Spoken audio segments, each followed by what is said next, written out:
بداية مرحلة الأكل مع البيبي على قد ما هي مرحلة سهلة وبسيطة، على قد إن في أمهات بتصعبها على نفسها، وده بسبب اختيارها لمنتجات غير مناسبة للبيبي في الوقت الحالي، أو اعتقاد غلط عند الأم لاستخدام المنتج ده، أو مش بتكون متخيلة حقيقة المنتج على الطبيعة. فمن غير كلام كتير تعالوا نخش على أول منتج الأم هتستخدمه في المرحلة دي. الأطباق من الحاجات المهمة جدا في بداية مرحلة الأكل، علشان دي الحاجة اللي هتحطي فيها أكل البيبي وتبتدي تستخدميها علشان تأكليه. وأنواع الأطباق كتيرة جدا، في أنواع منها غير مناسبة للبيبي وفي أنواع منها آمنة ومناسبة للبيبي. الأطباق الغير مناسبة مع الأطفال هي أطباق الكبار زي الصيني والمناميم والأركوبال وهكذا، وحاجات ياما جدا.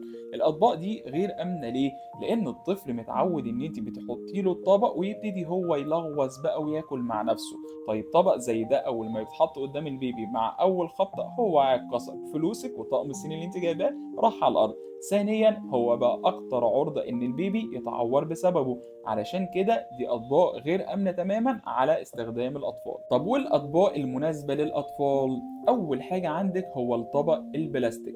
ده طبق مش بيكون سهل الكسر، وكمان وزنه خفيف، طب والاطباق المناسبه للبيبي عندك نوعين، النوع السيليكون والنوع البلاستيك. طبق السيليكون في عندك منه شكلين، شكل متقسم وشكل مش متقسم، وفي الاغلب الاطباق السيليكون مش بيكون ليها غطا، فتعملي حسابك انك مش هتقدري تحطي فيه الاكل وتخرجي بيه. بس المهم جدا في الطبق السيليكون انه امن جدا على الاطفال، بمعنى ان الطبق ده بيكون سيليكون مرن مش هيتكسر، فالبيبي مش هيتعور او يأذيه باي طريقه. وكمان معظم الاطباق السيليكون بيكون فيها قاعده لاصقه من تحت، سكشن رينج، بحيث ان هي تثبت على الهاي تشير او على الترابيزه فما تتحركش وتقلب كل اللي جواه. والطبق المتقسم تقدري تحطي فيه اكتر من نوع، نوعين، ثلاثة، أربعة، على حسب عدد التقسيمات اللي الطبق بيكون متقسمها.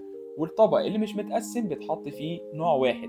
طيب انهي افضل من بعض، الطبق المتقسم ولا اللي مش متقسم؟ اللي مش متقسم هياخد معاكي كمية كبيرة، واللي متقسم هياخد معاكي كميات صغيرة. بس الأطباق السيليكون سعريا هي غالية شوية عن الأنواع البلاستيك. أما الطبق البلاستيك في منه نوعين، متقسم ومش متقسم، وفي منه بقى ده أشكال كتير قوي. بس خلي بالك قبل ما تدوري على شكل الطبق تدوري على مثلث مكتوب جواه رقم 5 أو علامة مكتوب عليها BBA فري، علشان تضمني ان الطبق ده البلاستيك بتاعه آمن على الاستخدام في الاكل. وتاني حاجة حاول الطبق يكون فيه سكشن رينج اللي هي قاعدة لاصقة اللي هي بالشكل ده، وده علشان الطبق ما يقعش من على الهاي تشير او من على الترابيزة اللي فيه. ولو ما كانش فيه فحاولي تشوفي طبق يكون فيه مانع للانزلاق، بحيث ان هو ما يسرحش او ما يتزقش بسهولة من على اي سطح الطبق محطوط عليه. وكمان خلي بالك وانت بتختاري طبق البلاستيك من زوايد او الشوائب اللي بتكون موجوده فيه، بمعنى ممكن تلاقي من الاطراف في حته طالعه زياده، الحته دي هتأذي طفلك جامد جدا لو هو حط ايده عليها، لو هو الطبق مسكه حطه على وشه زي ما في اطفال كتيره جدا بتعمل. فخلي بالك ان انت تختاري نوع بلاستيك ما يكونش فيه اي زيادات اي شوائب، علشان تضمني ان هو مش هيأذي طفل. طيب السؤال اللي اكيد كل ام دلوقتي بتسأله، اجيب السيليكون ولا اجيب البلاستيك؟ اجابة السؤال ده هي عند الام على حسب البادجت بتاعها وعلى حسب احتياجها في استخدام الطبق. يعني لو الام بتخرج كتير فالافضل ليها الطبق البلاستيك، علشان تعرف تحط الاكل جواه وتقفل عليه الغطا وتحطه في الشنطة وتخرج بيه، لان الطبق السيليكون مش هتعرف تعمل فيه كده. بس لو عايزه طبق ما يتكسرش ويكون مرن، لو حتى ابنك حطه في بقه ما يأذيش اللثه بتاعته ولا يعوره، فهيبقى اختيارك للطبق السيليكون اللي بيكون في منها انواع كتير، كل معلقه وليها عمر تستخدميه مع البيبي.